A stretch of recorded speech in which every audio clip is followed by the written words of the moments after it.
eyes, Lord. Help us see Christ. Ang passage natin this morning is verses 1 to 3 of Ephesians chapter 2. Nasa Ephesians chapter 2 na tayo. We have spent several weeks sa chapter 1 and now we are in chapter 2. Hanggang 1 to 3 lang but we will read until verse 10. In order to help us see the connection, last week, we have looked at the power of God that raised Christ from the dead. It is the power that is at work in us, the Apostle Paul said. Sa passage natin today, we will look at that power raising us from the dead and seating us with Christ in the heavenly places. Christ was dead and God raised him. So we were dead and God raised us up. That is the connection. That is what we will look at this morning. Ephesians chapter 2, verses 1 to 10. I would like us to stand as we read our passage this morning. Please open your Bibles to Ephesians chapter 2, verses 1 to 10. Ephesians chapter 2, verses 1 to 10.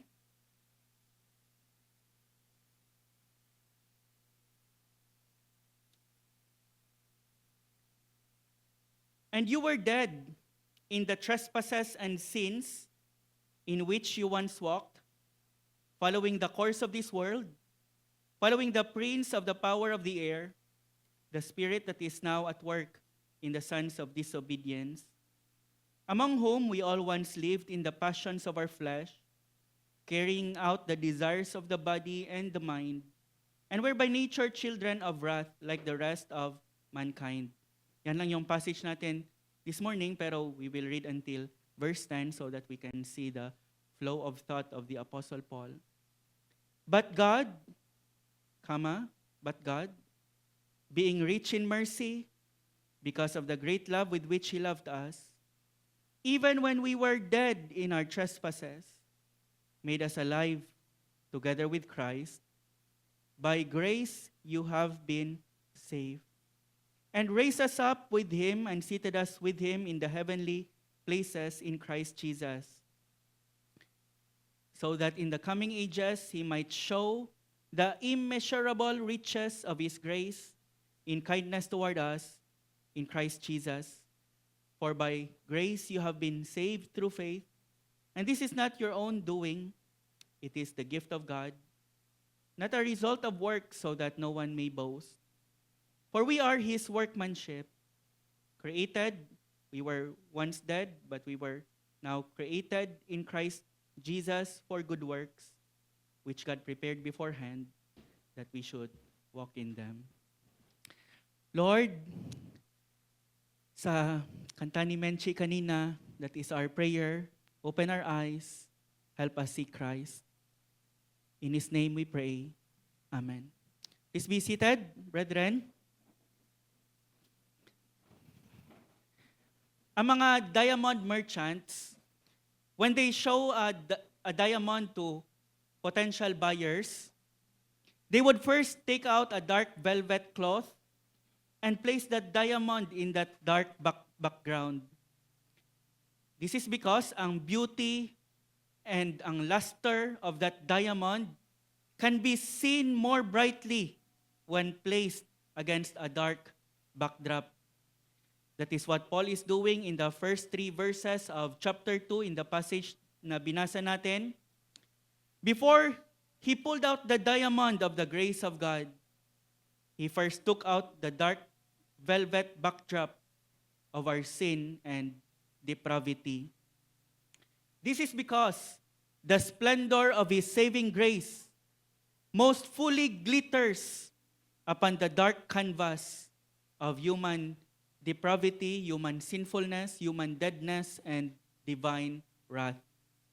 Before we look at the diamond of the grace of God, let's look at first this dark backdrop of our sin, of our deadness, of our sin, of our depravity. Iba pala ang nasend ko sa kay Cloyd, so wala tayong PowerPoint this morning. Send ko lang sa GC natin, sa church announcement GC. But we can divide ang passage na binasa natin into 4, what we were, verses 1 to 3, what God did, verses 4 to 6, Why God did it, verses 7 to 10, and what we have become, verses 10 to 22. 10 to 22, nag-extend pa siya until 22. This morning, we will look at what we were before the grace of God found us. We can find that in verses 1 to 3. What we were. Ano ba tayo before ang grace ng Panginoon dumating sa mga buhay natin? What is our state, our condition before God's grace in salvation came into our lives? Paul mentioned at least four things in the first 3 verses. And the first is, we were dead in trespasses and sins. Verses 1 to 2. And you were dead in the trespasses and sins in which you once walked. Ang mga parents ko nagwo-work sa hospital and noon, and I remember nung maliit pa ako, we would play in the hospital and sa likod merong maliit na room kung saan dinadala ang mga patay na pasyente, ang mga pasyente na namamatay. It is the hospital morgue. In reminding believers, the believers in Ephesus, what they once were before their conversion, dinala sila ni Apostle Paul sa morgue and said, this is where you once were. You were dead in trespasses and sins. Gusto mong malaman ano ang diagnosis ng physician natin, ng physician mo, sa condition mo before kanya sinave? His diagnosis is you were already dead. When your physician found you, you were no longer in the hospital, you were already in the morgue. You were dead in trespasses and sins.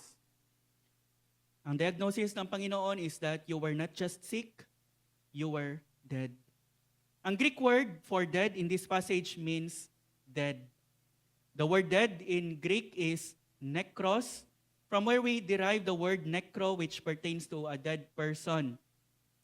Last Sunday, nag-perform tayo sa kay Kuya Joey ng necrological service. Necrological service pertains to the dead. We don't perform a necrological service sa isang taong buhay pa. It is a service for the dead. Necro, and that is the word for dead here.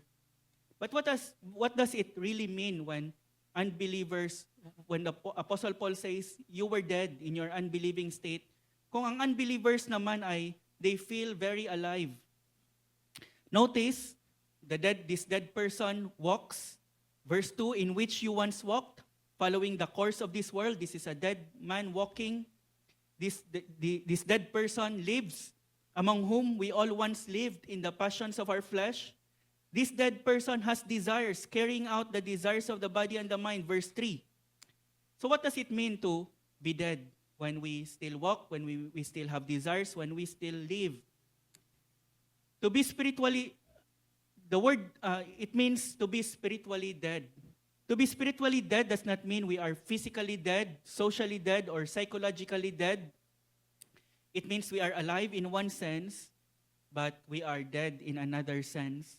We are physically alive, but we were spiritually dead. Ang pinaka-importanting part natin, the spirit, is dead to the most important reality of all, God. We were dead to God and the things of God. Sabi ni Charles Spurgeon, not in a moral sense, nor a mental sense, but in a spiritual sense, for humanity is dead. And so the Word of God again and again most positively describes it. Positively dead in a spiritual sense. We were dead spiritually, the Apostle Paul said, which means we are unable to understand and appreciate spiritual things in that condition. Death means separation. Physical death is the separation of the body from the soul. Spiritual death, on the other hand, is the separation of the soul from God. Sinabi ng Panginoon kay Adam, the moment you eat this fruit, you shall surely die. But nung kinain nila ang fruit, they continued to live. But God was not lying because they died spiritually that day. They continued to live. In fact, Adam and Eve became afraid of God. They hid themselves. They felt ashamed that they were naked. They were still very alive, physically alive. But something radical happened at that moment. They died spiritually. Their souls were separated from God.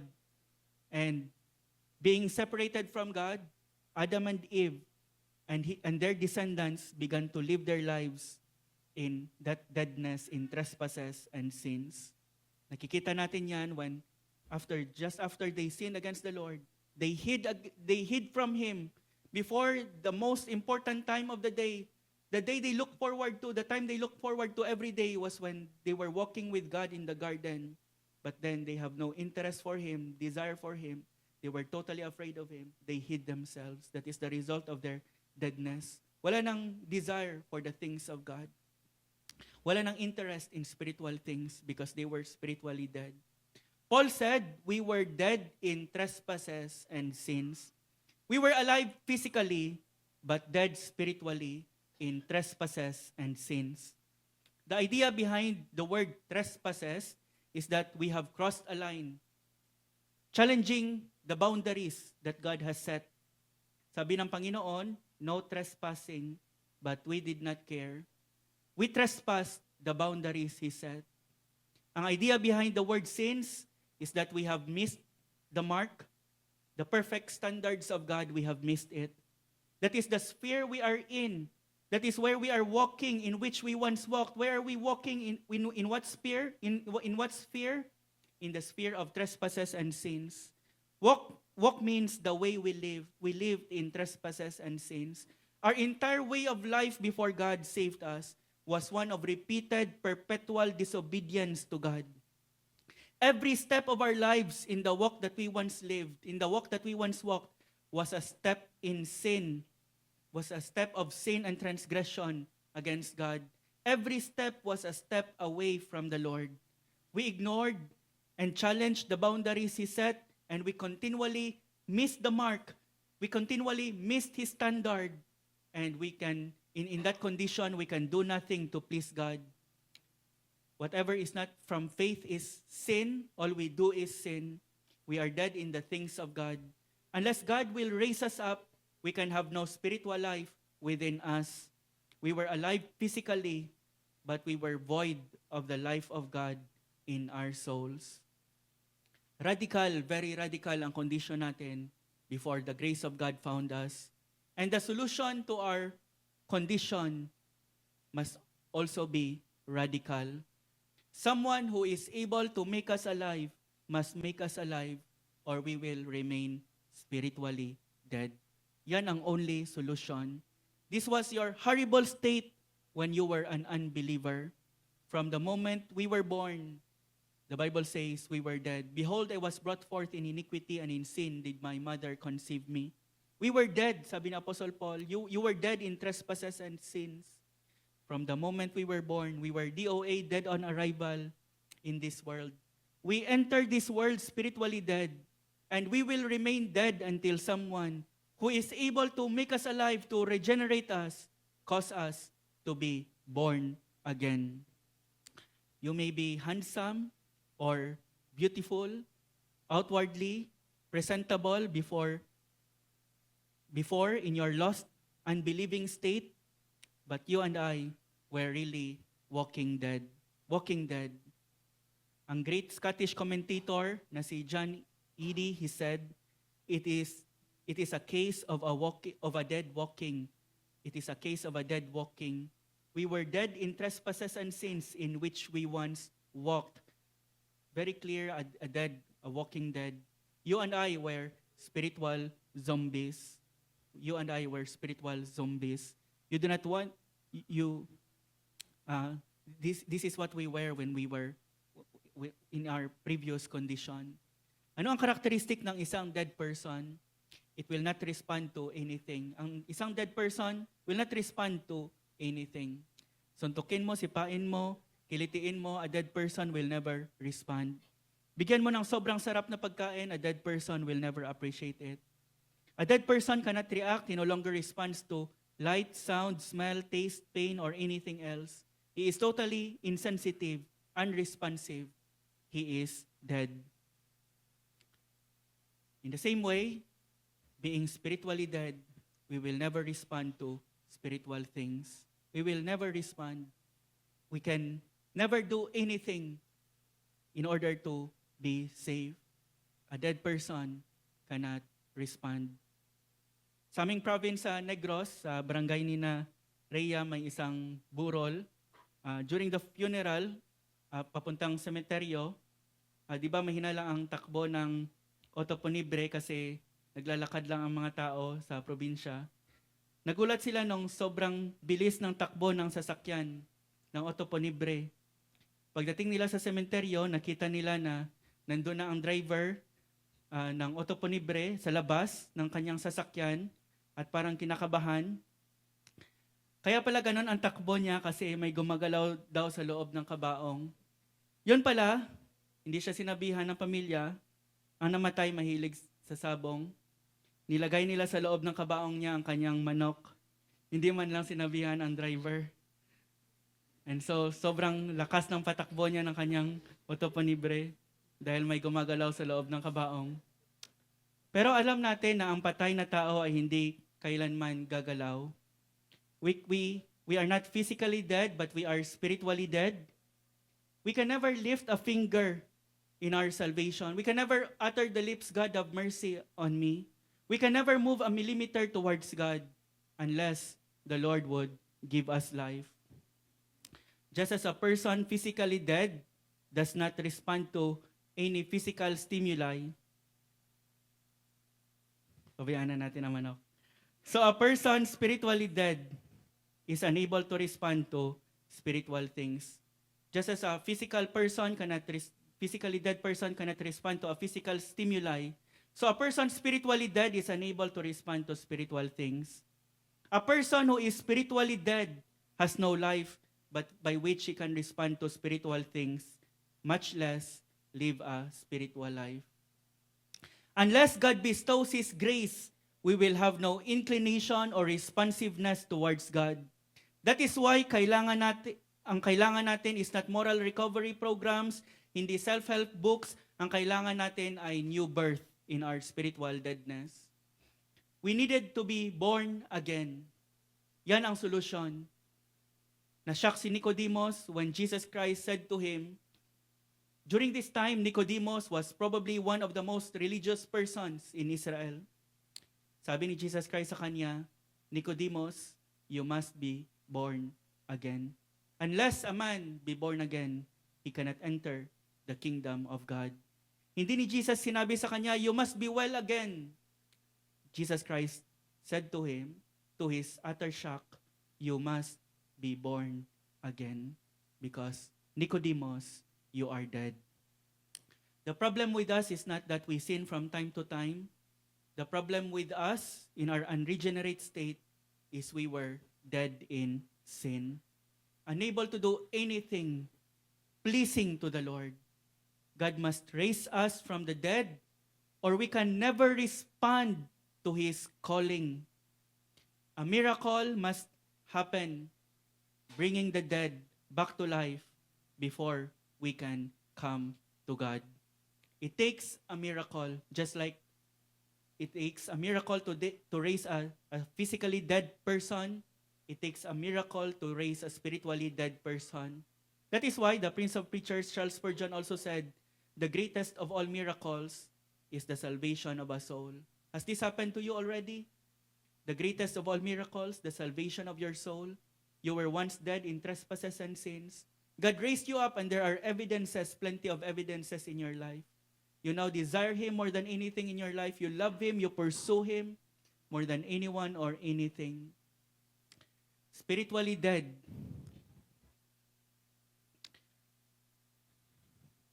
It takes a miracle to raise a spiritually dead person. No inclination to spiritual things.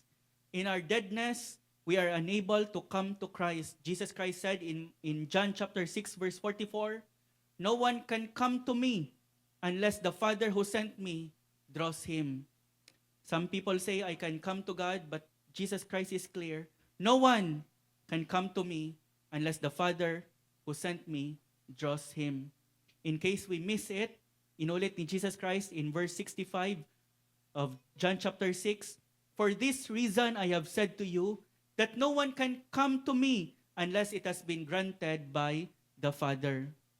The words no one can in those two verses means that we are unable to come apart from God's powerful intervention because our spiritual condition is dead. We are spiritually dead, and a dead person cannot come unless unless God first raises him from his or her deadness. We are spiritually dead until God imparts new life. Some picture us before salvation as drowning, nalulunod na tao, and Jesus Christ offers a life buoy, and all we have to do is to grab it for us to be saved. The picture painted by Jesus and the apostles, however, is much more bleak. It is much more desperate. We are at the bottom of the ocean, lifeless. We are dead. This is our horrible state before salvation. We were not only sick or drowned, we were dead. In our deadness, what we need is not resuscitation, but resurrection. What is our hope in this condition? What is our hope if God has left us on our own? None at all if hindi nag-intervene ang Panginoon. What can a dead man do? A dead man can do nothing. A spiritual man can do nothing in pursuing spiritual things. Steve Lawson, they were once asked by their professor, sabi niya, what can a dead man do? And he cannot forget, in the silence, nagsabi ang classmate niya sa likod, stink. That is all a dead man can do, stink. A dead person can do anything. We are absolutely powerless and are totally helpless. In this condition, you don't have something to contribute to your salvation. We were spiritually dead. What can you contribute? Only physical death separated us from eternal death in hell had God not intervened. Si Paul ended the last chapter by considering that the ultimate example of God's power was the resurrection of Jesus Christ. And ang logical connection is clear. What we needed in our deadness is the same resurrection power at work in Christ when God raised him from the dead. We will look at that next week. But for now, God, through the Apostle Paul, God wants to remind us of what we were before salvation. Firstly, what we were dead in trespasses and sins. Secondly, what we were before salvation is we were directed by the world. Verse 2, second part of verse 2, following the course of this world. Sunod-sunod tayo sa course ng world. We were directed by this world. We thought like the world. We acted like the world. We looked like the world. We were directed by the world. This world is all that we cared about, and we are being conformed into its mold. We were loving the world and the things of the world. We had no desire for the things of God. Following the course of this world, Apostle Paul said, we simply follow the world in its course, in its natural course. Where the world goes, we go. What the world loves, we love. What the world wants, we want. You remember the time sa life mo in which you did not differ from your classmate, your neighbor, your office mate? Conform to this world because we love the world. You did not give a care about God. No thought about eternity, no thought about heaven and hell. All you think about, all you care about is the here and now because you were being directed, you were following the course of this world. Following the course of this world. During that time, we were completely dominated by this present evil world. And where the world goes, where the world wants us to go, we go, and we are being conformed into its mold. That is what we were. We were dead in trespasses and sins. We were directed by the world. Thirdly, we were dominated by the devil. And verse 2, following the prince of the power of the air. You know who that is? We are following him, the prince of the power of the air. The spirit that is now at work in the sons of disobedience. He is the Spirit that is now at work among the sons of disobedience, and we were following him. In our deadness, we were following not just this present evil world system, we were following the devil himself, following the course of this world, following the prince of the power of the air. We were willing slaves to the devil. It may be rightly said of us, you were of your father the devil, and your will is to do your father's desires. We were enslaved by the devil. We have no free will in the truest sense. We were enslaved to sin, and we were enslaved to Satan. We choose whatever our sinful nature and Satan wants. Spurgeon once preached a sermon entitled, Free Will, a Slave. That is our condition. Ang free will na tinatawag natin is a slave to the devil, following the prince of the power of the air, a slave to sin and a slave to the devil. The Bible says, our wills are enslaved by sin and by Satan. Jesus Christ said, anong sinabi ni Jesus Christ? John 8:34, Truly, truly, I say to you, everyone who practices sin is a slave to sin. Ang isang person whose life is characterized by sin, sabi ni Jesus Christ, he is a slave to sin. Paul said in Romans chapter 6 verse 20, ano ang condition natin before? Anong condition ng mga Christians before? For when you were slaves to sin, you were free in regard to righteousness. That was our condition. Enslaved by sin, enslaved by the devil. Paul gave this advice to Timothy. Sabi niya, and the Lord's servant must not be quarrelsome. In your office, you should not be quarrelsome, but kind to everyone, able to teach, patiently enduring evil. When you are being spoken evil against, you patiently endure it, correcting his opponents with gentleness. Why? God may perhaps grant them repentance. Notice, Paul is saying, it is God who grants repentance. God may perhaps grant them repentance. That is why we do not quarrel with a person. It is not our job to grant them repentance. It is God's job. We simply correct them with gentleness. Sabi niya, God may perhaps grant them repentance, leading to a knowledge of the truth. And they may come to their senses and escape from the snare of the devil after being captured by him to do his will. After being captured by him to do his will, 2 Timothy 2:24-26. That is our condition. That was our condition. We were captured by him to do his will. Had not God granted us repentance, we would continue to have done so. That is what we were. We were captured by him to do his will. He is the prince of the power of the air. As a prince, may mga subjects siya, and his subjects included us. The prince of the power of the air, this is the spirit that is now at work in the sons of disobedience. He is now at work. He is busy 24/7 at work among the sons of disobedience, making them do his will, and we were once part of his subjects. Ever since Adam and Eve fell, our wills are never free. We were only free to choose whatever sin we want. We were not truly free. We were enslaved to sin, and we were enslaved to Satan.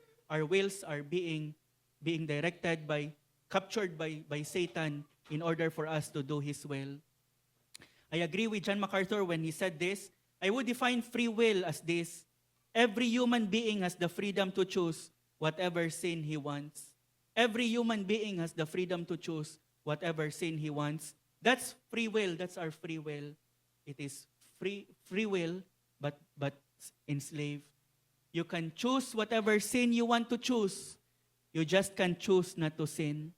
Sinners think they have free will, but the Bible defines sinners as being in bondage to sin. It is a bondage to sin so profound that the only thing they can choose is which sin to commit. In our deadness, our only freedom to choose is to choose what sin to commit. In our deadness, we are enslaved, we are blinded, we are dead, we cannot choose God. That is why the Bible says, no one seeks after God. What we were dead in trespasses and sins. Secondly, we were directed by the world. Thirdly, we were dominated by the devil. And number 4, we were driven by the flesh. Driven by the flesh. In our deadness, we were held captive by the world, the flesh, and the devil. Anong sabi sa verse 3? Among whom we all once lived in the passions of our flesh, carrying out the desires of the body and the mind. Carrying out the desires of the body and the mind. Among them, take note of the next word, we. Si Apostle Paul, in-include niya ang kanyang sarili dito in his pre-conversion life. Among whom we all once lived in the passions of our flesh, carrying out the desires of the body and the mind. Before the Damascus Road experience, before the risen Christ appeared to him, Apostle Paul puts himself in this very same category. Paul was, he said, a Hebrew of Hebrews, circumcised on the 8th day, of the tribe of Benjamin. Sabi niya, under the law, blameless. That was his life before his pre-conversion experience, before his conversion experience. He was as religious as any person on earth. He was a Pharisee. He knew the Bible inside and out. And yet, sabi niya, I was part of this category. I was being held by the world and the devil. Paul included himself, even his own flesh, among whom we all once lived in the passions of our flesh. It is true that we choose whatever we want. In that sense, we are free because we choose whatever we want. But the problem is, all we want is sinful. All we want is not pleasing sa Panginoon. All we want is sin. We choose whatever we want. We cannot, our lives is totally displeasing sa Panginoon because it is not a life of faith. The problem is, in our deadness, in our slavery to sin and to Satan, all we want is what will satisfy our sinful flesh. Just feeding the flesh, feeding the flesh.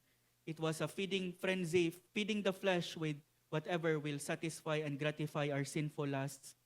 Ang mga actions natin ay sinful because ang mga appetites natin ay sinful. And we are slaves to the sinful, fleshly appetites. Sabi ni Apostle Paul in Titus chapter 3, verse 3, for we ourselves were once foolish, disobedient, led astray, slaves to various passions and pleasures, passing our days in malice and envy, hated by others and hating one another. Sabi ni Apostle Paul, we were slaves to various passions and pleasures. We were slaves to various passions and pleasures. We live for what we think can give us maximum pleasure. In that sense, we are free. We choose whatever sinful pleasure we want. But we were enslaved actually by those pleasures. And they keep us from turning to God, who is the source of all true and lasting pleasure. Verse 3 says, among whom we all once lived in the passions of our flesh, carrying out the desires of the body and the mind. Carrying out the desires of the body and the mind. Being enslaved and driven by the flesh.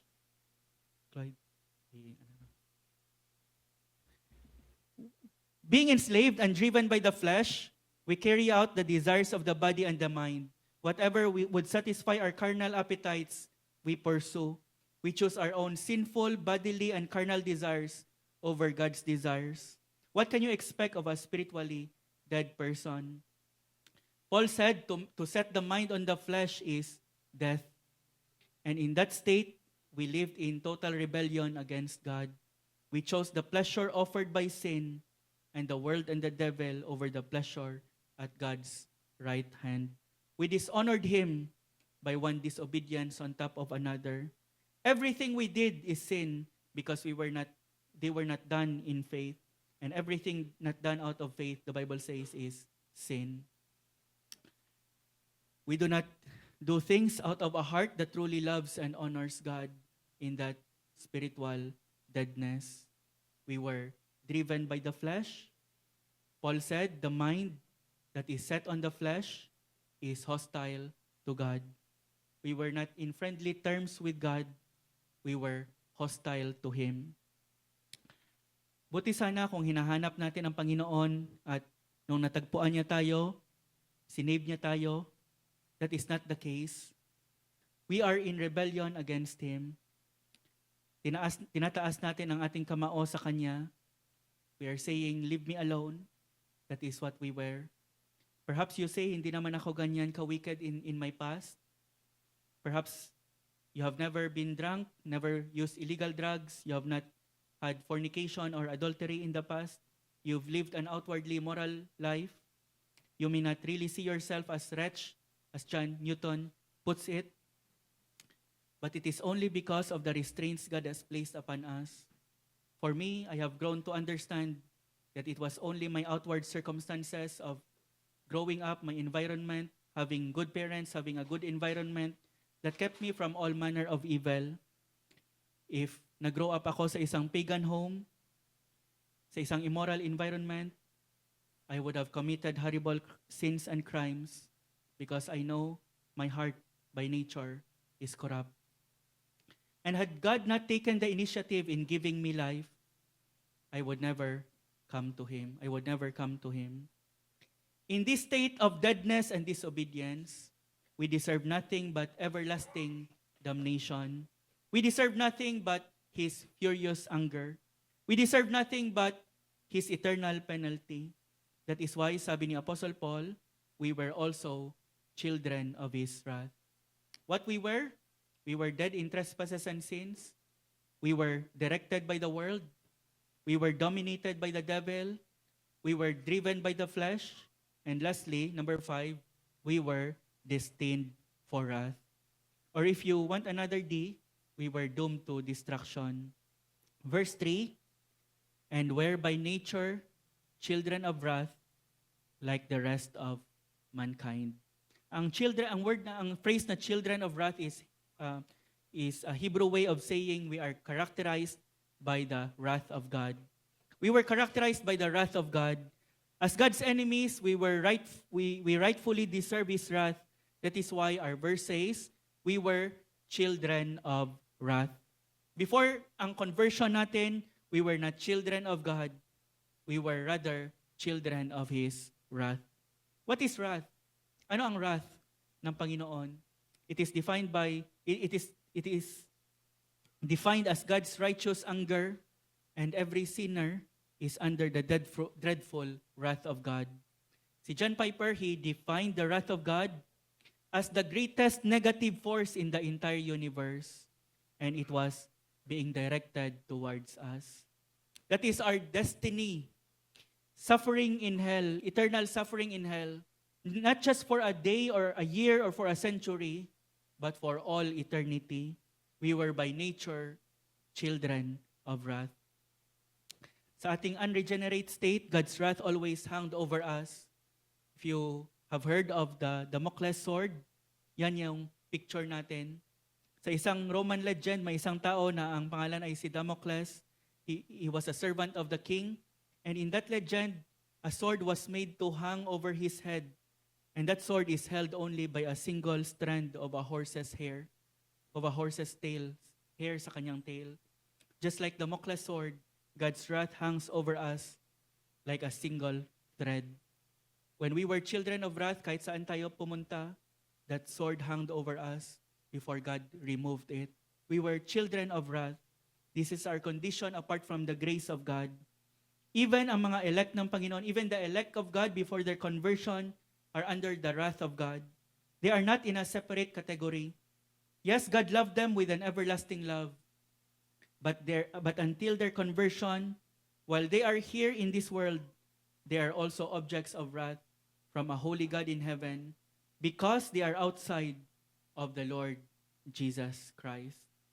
And lest we think we are better than the others, and that is the reason why God saved us, while others are not, Paul reminds us here that we are children of wrath like the rest of mankind. We are children of wrath like the rest of mankind. What made us differ now? As Paul will later reveal, it is the grace of God alone. It is the grace of God alone. Our salvation is by grace alone because of our hopeless and helpless condition before our salvation. In this depraved condition of ours, we can never say that God is under any obligation para i-save tayo. Any small act of God's kindness is purely undeserved. If God had left us in this condition, He would have been perfectly justified. If we had been children of wrath forever, He would have been perfectly justified. We were already children of wrath, and we deserve it. That the wrath of God had not fully come upon us should amaze us. That is our fifth condition according to Apostle Paul in this passage. What we were before salvation, we were dead in trespasses and sins. We were directed by the world. We were dominated by the devil. We were driven by the flesh. And we are destined for God's wrath. Before I close, I would just like to mention two effects that this should have upon us. What is the effect of understanding our true, lost, desperate condition before the grace of God came into our lives? Number one, understanding our true condition is necessary in producing in us true humility before God. It is necessary in producing in us true humility before our God. What does the Lord require of you? Sa Sunday school natin kanina sa Micah, to do justly, to love mercy, and to walk humbly with your God. Though Christians are now alive, they must never forget where they came from. They came from the morgue, dead in trespasses and sins, enslaved to Satan and the world and the flesh, children of wrath. I would like to quote Charles Spurgeon again. Sabi niya, there are some professing Christians who can speak of themselves in terms of admiration, but from my inmost heart, I loathe such speeches more and more every day that I live. Those who talk in such a boastful fashion must be constituted or must be made very differently from me. While they are congratulating themselves, I have to lie humbly at the foot of Christ's cross and marvel that I am safe at all. While others are congratulating themselves, I have to lie humbly at the foot of Christ's cross and marvel that I am safe at all. If this was our condition before salvation, do we not marvel that we are saved at all? When we were not seeking God, when we were dead to the things of God, when we could not lift a finger to come to God and ask for His help. Seeing our condition, God accomplished our salvation in such a way that all mouths will be shut and no one can boast, and all the glory go to God. Firstly, understanding our true condition is necessary in producing in us true humility before God. Secondly, understanding our true condition is necessary in promoting worship of the God of grace. It is necessary in promoting true worship of the God of grace. Only if we humble ourselves under this terrible truth of our lost and desperate condition, will we be in a position to see and appreciate the glory and the wonder of the work of God in saving us. Our deadness, and depravity, our desperate condition are the velvet cloth by which the diamond of God's grace shines brightly. Next week, we will look at ang next passage natin which tells us what God did. It starts with what two words? It started with the words, but God. But God. Not but God and me, not but God and my parents, but God and my pastor, but God. Sabi ni Martin Lloyd-Jones, praise God for the buts of the Bible. Praise God for the buts in the Bible. But God, He alone did it. Paano ka makakontribute sa salvation mo when you were dead spiritually? But God. Nangyari na ba yan sa'yo? Nangyari na ba ang but God na yan sa buhay mo? Baka dead ka pa rin, dominated by the world, your flesh and the devil. Ang passage natin nagdi-describe pa rin sa'yo and wala pa rin changes sa life mo. Come to God this morning. Plead to the Lord to make you alive. Trust in the shed blood of Jesus Christ to save you. And if you can do that, it means God has done the radical work of making you alive. Next week, we look at the velvet cloth. We have looked at the velvet cloth, the dark background. Next week, we are ready to look at the diamond of the grace of God. Let's pray. Lord, we are amazed considering, Lord, ang past namin. We were so offensive to you. We were not following you, but instead following our flesh, the world, and the devil. And yet, Lord, you saved us. You took pity upon us. You had mercy upon us. And you saved us. Lord, we pray, help us to be amazed at your grace that has brought us salvation. And help us, O Lord, to be humble before you, knowing what we were before you found us. Help us, O Lord, knowing these truths, to continually walk humbly before our God. In your name, Lord Jesus, we pray. Amen.